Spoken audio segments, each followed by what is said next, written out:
My name is Nancy Croteau, and today I'm doing a video on how to keep yourself safe when you're having surgery and are under anesthesia.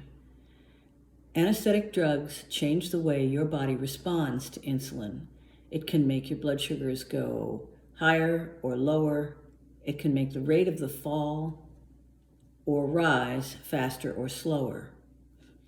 You want your blood sugars to be stable and to go not too high or too low during surgery.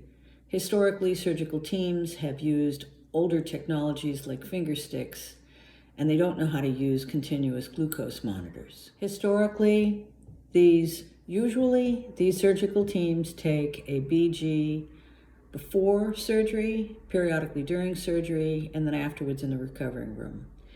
But because they don't understand how fast these BG levels can change, they make mistakes.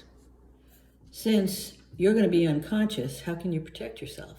It's actually pretty simple if you have a continuous glucose monitor and you teach your team to use it.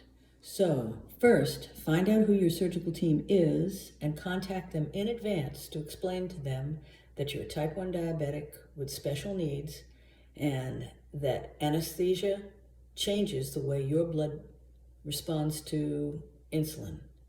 Tell them you have a CGM, which you can show them how to use, which will solve the problem. In general, surgical teams are comprised of 5 people: your surgeon, your anesthesiologist or anesthetist, your recovery room nurse and or supervisor, your follower, if you don't have one, get one, and the pharmacist, who will be sending insulin if you need it. You also have to find out how your follower would call down to the OR to tell them that you're going dangerously high or dangerously low.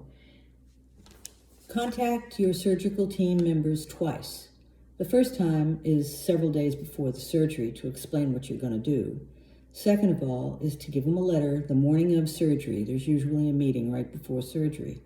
That letter just very simply says that you're a type 1 diabetic, that your BG levels can fluctuate very widely and very quickly, and the solution is that they read the continuous glucose monitor that will be sitting by your side. You're going to have to separately contact the pharmacist and the recovery room nurse.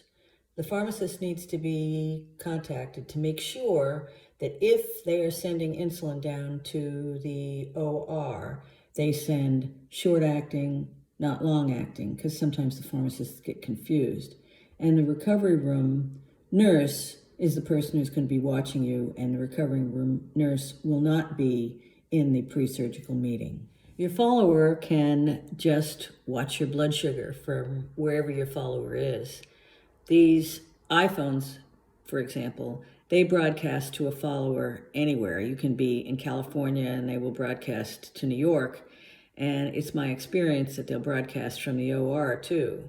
So your follower can watch, and if there's a problem, the follower should know how to contact the OR to tell them that you're going very high or very low or whatever the problem is so they can fix it. It's true that this is a lot of work, getting this team set up and ready to work with your CGM, but it's worth it.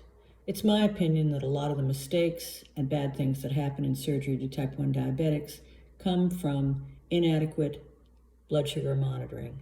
This is a solution. So anyway, give it a try, call all these people, and the very best of luck to you. Bye.